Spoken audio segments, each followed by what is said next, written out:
Well, let's get back to my Boo Bear because my Boo Bear just did something crazy. I don't know what my Boo is doing. So the emblem that you have on your hat is usually where LeBron is sitting watching the game.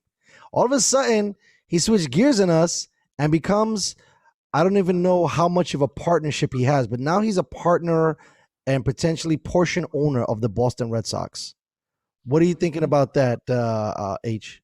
And then we'll throw it to Uncle Salty because that's got to be interesting. A guy goes from Ohio to Miami to LA, and then in LA, while in LA, you own a portion of the Boston Red Sox baseball team.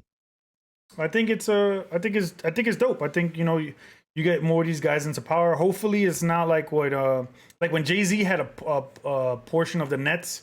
It was really minute. Like it was like 0.2%. So, but he just had a big name, and it was driving the sales, and people really thought like that Jay-Z had this really big portion of the Nets when he really didn't. Like he was a really small owner. But I hope LeBron for everything off the court, LeBron has been A plus plus plus plus plus 1,000%. I won't ever hate on anything he does off the court and outside the lines. China. Well, that I brought up. We could talk about that. I just think for what he's doing, and hopefully, he influences, the game to make it more fun. I hope he makes, like get rid of single A, get rid of high, low A, double A, just leave triple A and MLB. You're either good enough or you're not. And you bring up all this talent that's in the minor league. Stop leaving these guys down there for 7 years, 8 years. Bring some excitement. And hopefully he pushes a better narrative. So I got an interesting question before I let you jump in right there, Uncle Salty. Why not let Mark Cuban in, but you let LeBron James in, even if it's just a small portion of ownership? Because they refuse to let Mark Cuban in. I have no idea what's the difference. It's ownership. He's got a bunch of money.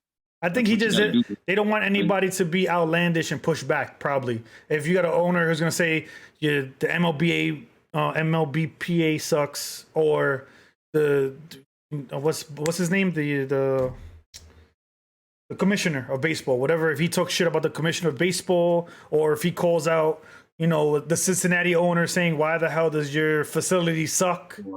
Like these guys don't want. These billionaires have egos. They don't want anybody else to tell them something. But so if a billionaire tells you something, you can't, like, what are you going to say? You can't combat a billionaire. He's going to tell you what he's going to tell you. So I think that's why probably they don't want him in there. Uncle Salty, do you think having LBJ, even if it's a 0.00002 ownership, I don't know. I don't think it's that small for him. Would it bring in more free agents to Boston? I don't think so. I don't think it makes much of a difference if he's in ownership, as long as he's not in management. He's not going to be affecting any of the decisions the team makes, really.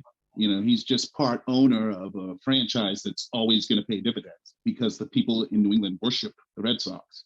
So that's a solid business investment, because no matter if they're 21-90 or if they win the World Series, it's still going to be $70 for a bleacher seat from the friggin' scalpers out on the Yawkey Way.